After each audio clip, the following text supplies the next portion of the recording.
Hanya karena batuan kerikil ini, kota Tanjung Balai di Sumatera Utara mengalami banjir bandang yang menyebabkan kerusakan pada rumah-rumah, lahan pertanian, dan infrastruktur. Pertanyaannya, bagaimana hal ini bisa terjadi? Banjir masih merendam desa Sei2 Hulu, Asahan, Sumatera Utara. Banjir setinggi 1 meter lebih ini terjadi di desa Sei2 Hulu, Kecamatan Simpang 4, Asahan. Seperti inilah di lokasi banjir di Kecamatan Simpang 4, Kabupaten Asahan, Sumatera Utara.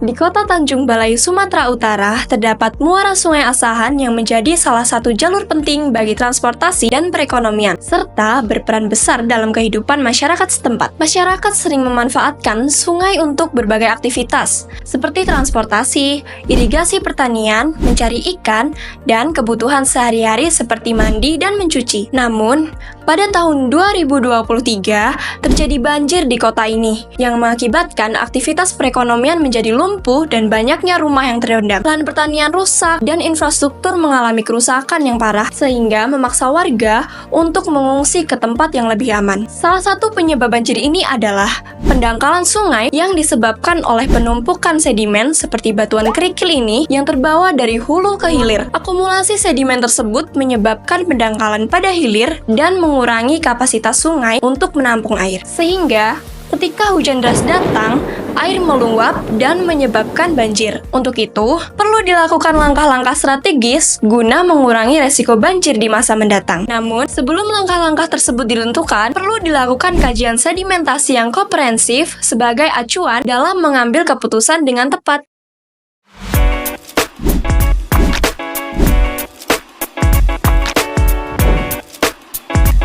Dalam kajian ini, fokus utama kami adalah pada aspek topografi dan batimetri untuk memahami bentuk dan kedalaman sungai. Informasi ini sangat penting dalam menganalisis dinamika sedimentasi di sepanjang sungai yang berkontribusi pada penanganan banjir secara efektif.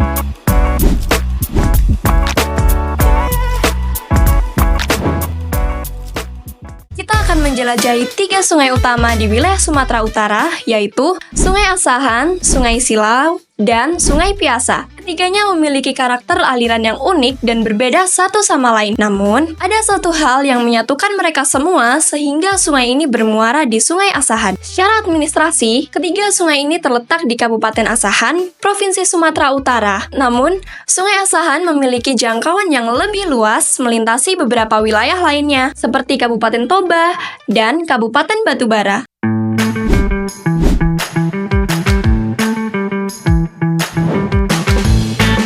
Untuk memastikan pekerjaan ini berjalan dengan baik, kami membagi kegiatan ini menjadi beberapa langkah kunci. Yang pertama, pengumpulan data sekunder, diantaranya peta citra satelit melalui software SAS Planet yang digunakan untuk memperoleh gambaran umum tentang kondisi lapangan, dan data titik course atau Continuously Operating Reference Station dari website SRGI atau Sistem Referensi Geospasial Indonesia guna memastikan akurasi data pengukuran. Yang kedua, survei lapangan, diantaranya survei topografi yang berfungsi untuk memahami dan mengetahui bentuk permukaan sungai, survei batimetri untuk mengukur kedalaman dan morfologi dasar sungai, survei TMA atau tinggi muka air. Pengukuran TMA ini dilakukan bersamaan dengan survei topografi dan batimetri untuk mendapatkan data ketinggian air pada berbagai titik di sungai. Data ini sangat penting untuk mengetahui kapasitas aliran dan potensi sedimentasi di area tertentu. Dan yang terakhir, survei kamera 360 untuk mendokumentasikan kondisi lapangan secara visual.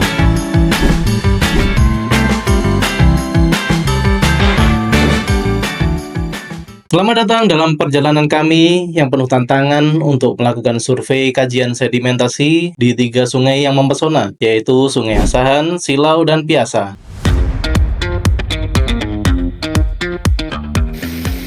Perjalanan dimulai dari Bandara Juanda di Surabaya dan mendarat di Bandara Silangit, kemudian melintasi rute menuju Bali G yang terletak dekat dengan Danau Toba. Tibanya di Bali G, kami menginap di sana. Esoknya, kami langsung melakukan pengecekan lokasi survei untuk mengidentifikasi area yang berbahaya mana saja nih yang mungkin menghambat proses survei nantinya. Waktu semakin sore, kami memutuskan untuk menginap di daerah yang bernama Kisaran. Besoknya, kami melanjutkan mencari tenaga bantu yang akan diperlukan selama survei berlangsung. Kami memutuskan untuk mengunjungi BPBD setempat, mencoba untuk mencari tenaga bantu dan mendapatkan informasi tentang potensi bahaya di daerah ini. Dan ternyata kami belum mendapatkan tenaga pembantu dari BPBD. Kami terus melangkah sambil menghubungi pihak rafting yang dipimpin oleh Bang Syahrul. Untungnya, dengan senang hati beliau menawarkan pemandu dan akomodasi di Pulau Raja, tempat pertama kali kami akan memulai survei. Yang tentunya ini sangat membantu kami dalam perjalanan ini. Mantap Bang Syahrul. Setibanya di Pulau Raja, pengukuran dimulai dengan fokus sungai yang paling panjang, yaitu Sungai Asahan. Di sini kami bertemu dengan pemilik rumah yang akan kami sewa. Om Hendra namanya, yang sangat ramah, orang asli Sumatera yang istrinya ternyata berasal dari Surabaya, sehingga beliau sedikit menguasai bahasa Jawa. Ya, sitik-sitik isolah. Untuk mempercepat proses survei, kami membagi tim menjadi 2 kelompok. Satu tim melakukan survei topografi, sementara tim yang lainnya fokus pada pengukuran batimetri. Kedua tim dilengkapi dengan kamera 360 untuk mendokumentasikan setiap langkah mereka dan mempermudah pengumpulan datanya. Kami melakukan survei di banyak titik, tepatnya di setiap 100 meter. Sungguh amat melelahkan.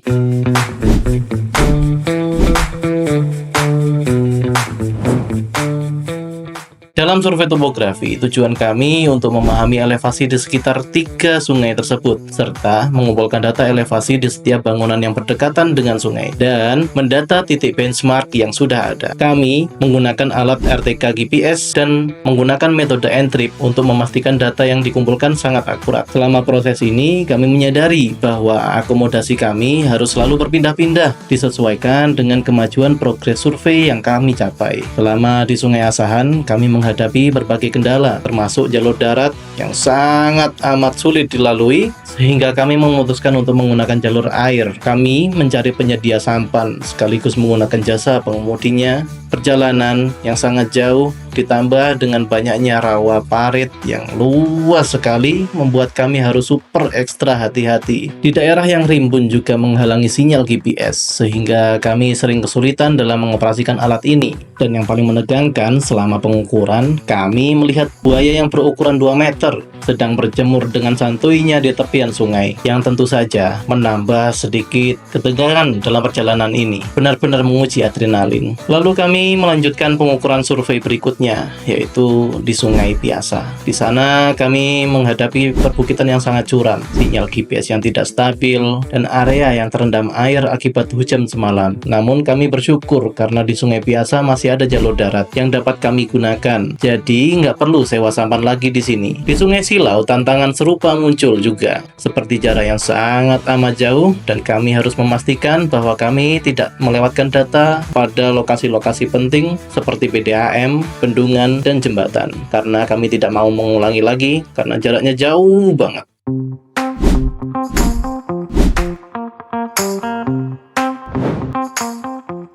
Kini kita beralih ke survei batimetri. Di sini tujuan kami untuk mengetahui elevasi dasar sungai. Terlebih dahulu kami mencari titik checkpoint untuk naik turunnya perahu nanti, mengingat banyak sekali rintangan yang harus kami hadapi di depan.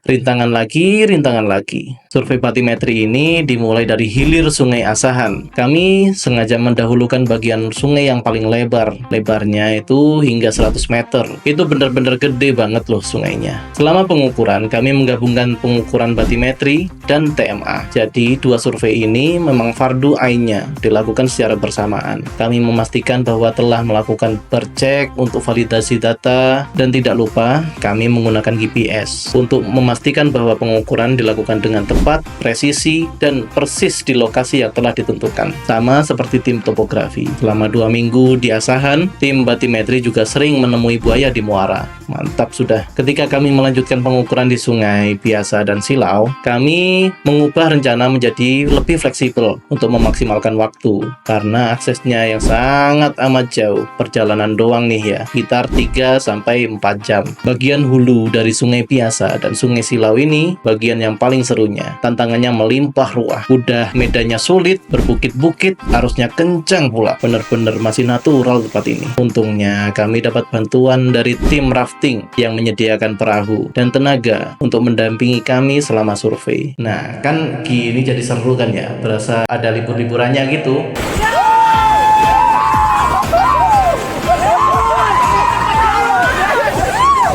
Namun tetap saja kami sering menghadapi masalah dengan alat. Kenapa? Karena vegetasi yang ada sangat rimbun di daerah ini. Begitu mengganggu sistem kerja GPS kami. Sinyal, woi mana sinyal? Ini hilang semua sinyal ini. Belum lagi benturan dengan berbatuan yang gede-gede memaksa kami untuk sering berhenti buat ngecek ini alat masih berfungsi normal apa tidak ya. Selain itu, banyaknya spot-spot dangkal yang mengganggu jalannya mesin perahu kami hingga kami terpaksa melakukan servis berkali-kali. Wah, capek kuadrat sudah. Bahkan ini bagian yang paling tidak bisa dijelaskan lah ya. Tapi intinya seperti ini. Akhirnya kami harus mendayung sendiri perahunya selama 20 hari terakhir. Nggak apa-apa ya, nggak apa-apa. Hitung-hitung olahraga. Meskipun di perjalanan kami penuh dengan tantangan dan keseruan, kami merasa bersyukur dan bersemangat karena proses survei kajian sedimentasi ini akhirnya selesai dengan target yang sudah ditentukan.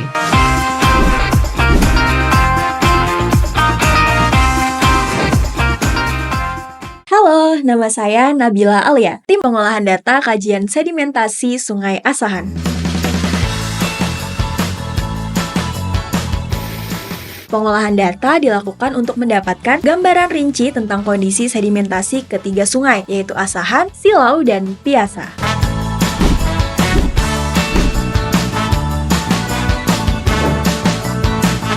Pertama, saya mengolah data lapangan yaitu data topografi, batimetri, dan tinggi muka air yang telah diambil oleh tim survei menggunakan software ArcGIS. Setelah data terkumpul, langsung dilakukan interpolasi data untuk mendapatkan peta kontur yang detail dari ketiga sungai. Yang kedua, olah data cross-section, long section, dan peta situasi yang dilakukan menggunakan software Excel dan AutoCAD. Data yang disurvei terlebih dahulu diolah di Excel, yang mana setelahnya akan diinput ke dalam AutoCAD. Tujuan dari adanya data ini adalah untuk mengetahui secara detail kondisi geologi dan juga keadaan lapang dari ketiga sungai tersebut.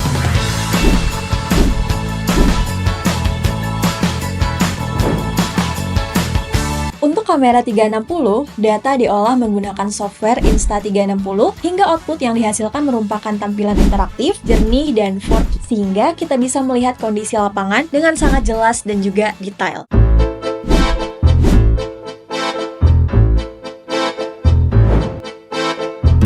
Kajian sedimentasi menjadi acuan yang penting dan valid untuk menentukan kebijakan yang tepat di Sungai Asahan. Ibarat seorang dokter yang perlu mendiagnosis penyakit sebelum memberikan obat, kajian ini memungkinkan kita untuk memahami kondisi sungai secara mendalam. Dengan informasi yang tepat, kita dapat mengambil langkah-langkah yang tepat pula untuk mencegah terulangnya banjir di musim hujan yang akan mendatang. Dan dengan tim yang terampil dan profesional, kami juga dapat melakukan kajian sedimentasi dengan cermat dan tepat sesuai dengan target yang telah ditetapkan.